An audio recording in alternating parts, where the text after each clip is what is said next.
piekrītu dalīties savās liecībās un piedzīvojumos kopā ar Dievu. Būs tāds īsts divas. Viena ir tā, kā es nācu pie Dieva, un otra ir tā, kā Dievs mūsu ģimenei mācīja paļauties uz sevīm.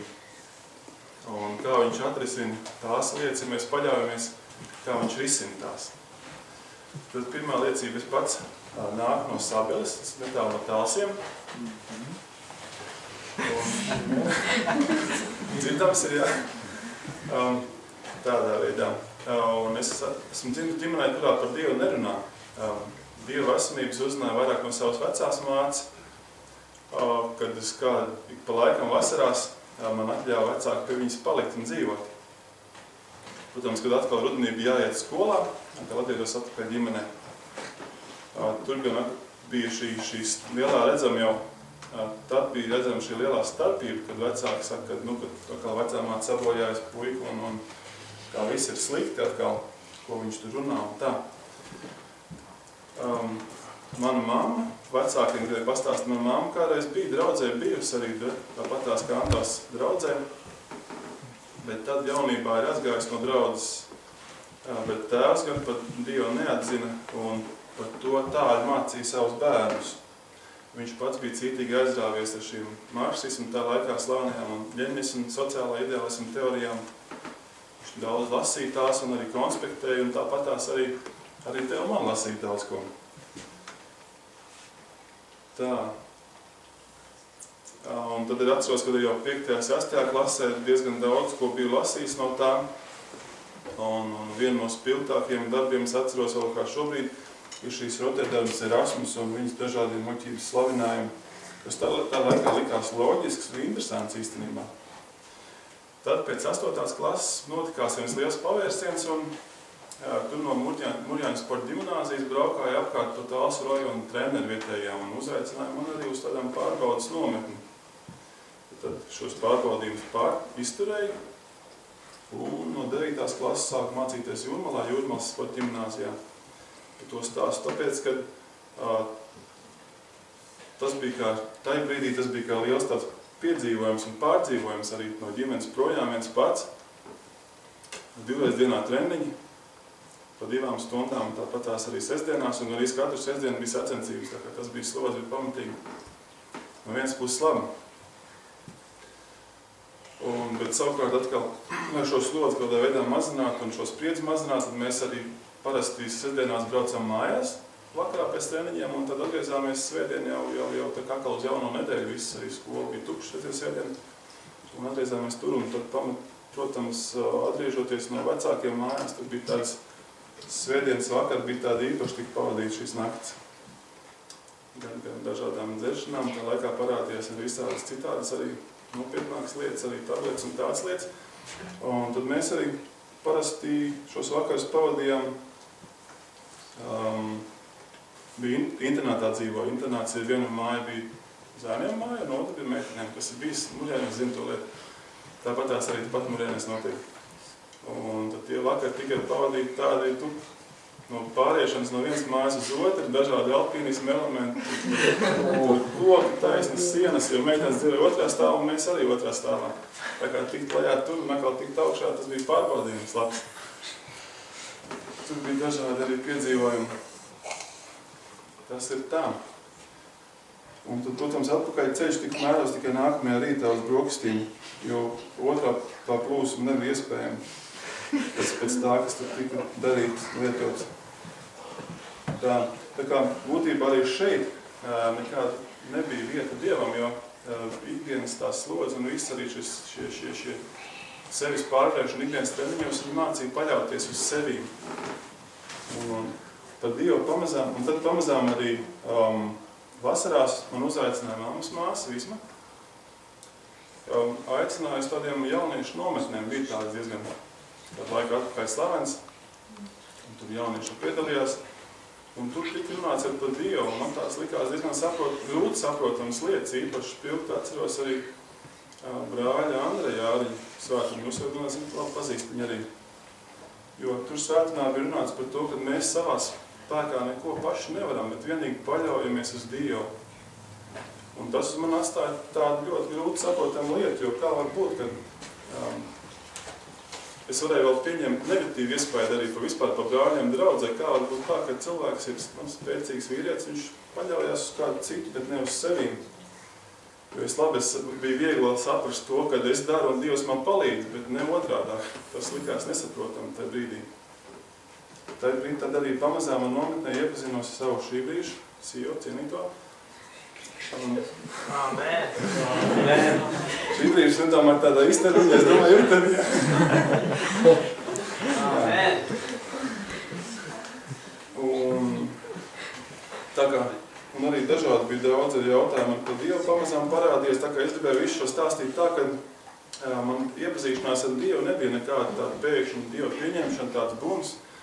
Pēkšņi esmu Dieva bērns, bet tas bija tāds ilgstošs tiešām gan laika ziņā, tā svētā gara darbība. Un visu šo laiku, daudzu gadu garumā, arī bija man vecā māte, kas, kā es pavadīju šīs vasaras, viņa lūdz par mums. Un vēlāk iestājos arī pēc Mūrjāņu sporta ģimnāzes pabeigšanas, iestājos FTU, tāpat tās bija visādas studentu lietas un darbošanās. Bet arī tas bija tāds lēns, ļoti lēns process vai tāda apstāšanās gan arī izvai. Un tad bija labs mirklis, kad pēc mācībām nonācu strādāt pat tās augšā otrā stāvā uzņēmumā Syncro un dzīvoju Pārogrēm, kur bija iespējams lasīt dažādas Elenas Vaitas grāmatas un arī parādīt dažādiem šiem jautājumiem. Mēs atkal gāju pie šī paša jau brāļa Andreja Jāriņa uz Bībeles stundām. Un tad es redzēju šo lietu pilnīgi arī savādāk. Un tad es visstiprāk arī sapratu, ka man šī iepriekšējā dzīves celtne pa nepareizi būvētu un viņa savādāk. Un tas lika tāda kā atklāsme, ka tas, ko līdz šim, ko esmu veidojis, ka tas, ko es pats daru, jo iemācos, ka tas nav tas, ka tiešām Dievs mūs vada. Tā ir. Arī pēc šīm Bībeles studijām es tiku kristīts, vēlāk arī iesaistījos vairāk šajā draudzes darbā. Un arī aprecējamies. Un tad nāca šis arī pēc aprecēšanās, šis pieslīpēšanās laiks, kad divi cilvēki sāk kopēt dzīvi, un ka šis laiks nav maz tik viegls un vienkārši, kad ir iemācās cilvēkam, ir iemācīties šo lēnprātību. Es domāju, ka viens pats cilvēks dzīvojot dažādas, piedzīvojot arī šo varbūt to studentu laiku, un ko viņš nemaz to tā īsti nevar iemācīties, ka daudz, kas tiek saprast tikai, ka to daudz labāk var saprast tikai vēlāk. Vēlāk arī nāk dažādi pārbaudījumi, viens no lielākajiem man lika pārdomāt visu, kas bija arī svarīgs. Tas bija kad sāk saslim ar mammu, nomira vēlāk arī vecās mātes brālis un arī vecā māte. Pirms tam pārmaiņa, tad viņam stāsta savu dzīvi daudz, un uzklauž šīs stāstus, viņi ļoti pamācoši. Mēs arī atceros to, ka bija daudz stāstu, bija ļoti patīkami tādi, ko viņi stāstīja ar prieku un pateicību Dievam, bet bija arī tādi, kas varbūt ar tādu rūgtumu. Kad es pie sevim arī šo visu pārdomājot, sapratu, kad ja man Dievs dos šo laiku, tad es labprāt gribētu, lai man šie brīži, kad es, kurus atceros ar tādām patīkamām sajūtām, būtu maksimāli daudz.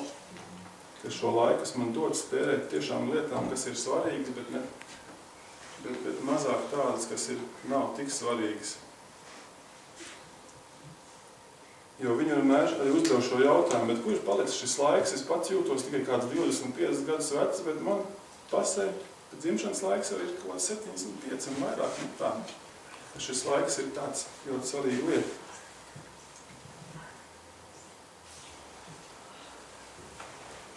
Tātad varbūt šim pirmajam tāds kopsavilkums.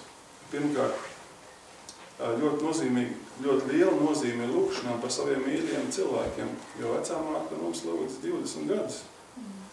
Un šo lūkšanas spēks joprojām sajūt. Tad otrs ir ļoti liela nozīme ir lasīšanai un pārdomāšanai par šo lasīto, kā šodien daudz runājām. Treškārt, kas arī bija svarīgi, kad nevajag savus mīļos spiest, kā teikt, pie sienas ar Dieva vārdu, bet dažreiz neliels tāds uzspiediens lietu nodara. Un ceturtkārt, kad mēs varam būt tomēr pateicīgi Dievam par mums sūtītiem šiem pārbaudījumiem, jo tie nes svētības, lai tikai grūti mums ar tie neliktos. Tas ir šī viena liecība. Un otrs, varbūt jau arī par šo, es gan neesmu pierakstījis, bet pēc no galvas to izstāstīšu. Otrs ir par šo, kā Dievs mācīja uzticēties sev. Tad, kad nāca šie saucamā dišķibeli, pirms tam es arī strādāju uzņēmumā, pats savā uzņēmumā, kurā mēs pārdevām iekārtas, rūpnieciskās iekārtas uzņēmumiem. Un tad, kad sākās šis laiks uzņēmumi, pēkšņi bija tāds šoka terapija viņiem, un viņi pārstāja investēt savās iekārtās. Un tas nozīmē, ka arī šīs finanses, kas bija iegūtas, viņas beidzās, protams, uzņēmumā. Un tad bija jautājums, man cilvēcīgi likās pilnīgi skaidrs, ir vienīgā iespēja tāpatās, ja šeit Latvijā nevar, jo es saskaitītu tos izdevumus, kas man nepieciešams ir, lai varētu nosekt visus izdevumus, un tur bija skaidrs, un šeit Latvijā darbi grūti, tā būtu vienīgā iespēja, kur man bija māsa jau aizbraukt, domāju, brauksim uz Angliju strādāt, kāda problēma, cilvēcīgi. Bet arī pārdomājot, saprat, ka tas ir sakas, jo tas ir ilgstoša lieta, tā nav gada, nav pat 2, un drīzāk, ja es aizbraukšu, nebūs arī 5 gadu jautājums. Pēc ar Dievam ļoti lūdzu, lai viņš pavērš šos visu lietas, un viņš vislabāk var pateikt, vai ko mums darīt šos jautājumus. Man cilvēcīgi bija pilnīgi pārliecība, ka es to šeit nevaru izdarīt, brauc projām. Bija arī sanāca ar intervijas darbu un tā. Bet tad vienreiz internetā skatoties, es skatījos, kaut kāds sludinājums ir, aizsūtīšu CV. CV ir kāda problēma, e-mail aizsūta pāris minūtes, pat neprasa. Un uznāca šis uzaicinājums. Es biju pārliecināts, man pēc nedēļas bija jābrauc joprojām. Bija šis uzaicinājums tiešām šo interviju ierasties, sakoju vairākas intervijas. Un es arī prasīju, kad runāju par šiem, kādas man ir alga vajadzīgas, teicu, ka man ir nepieciešama šāda, un viņi nebūtu, tajā brīdī nebija maza priekš tā brīža situācijas Latvijā. Un man pa lielu pārsteigumu tik tiešām uzaicinājumu dabūju šo darbu. Un kas vēl labāk, kad vēlāk pēc gada vai 2 Dievs svētī vēl papildus, un atkal šodien iespējams ir uzņēmumi investē nopietnas naudas, un ir iespējams šeit Latvijā dzīvot. Jo es biju ļoti pārsteigts tiešām, ka Dievs tieši tik, cik man bija nepieciešams ar Dievu tajā brīdī. Un tad bija kā tāda atbilde ļoti liela. Paldies!